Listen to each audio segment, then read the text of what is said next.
Наш архитектор Игорь Малков считает, что искусство проектирования основывается на надежности, практичности и лаконичности. Мы к дому пристроим террасу, в котором будут элементы французского стиля. Получится терраса а-ля круассан.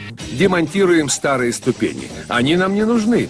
Здесь мы сочиним совсем другую историю.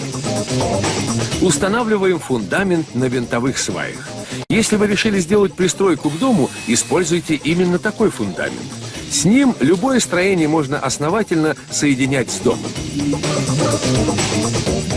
Нижнюю обвязку делаем из бруса. Укладываем лаги для пола. Обычно между ними выдерживается расстояние в 1 шаг. Так давление на половые доски будет распределяться равномерно. У двери выстраиваем каркас для новых ступеней.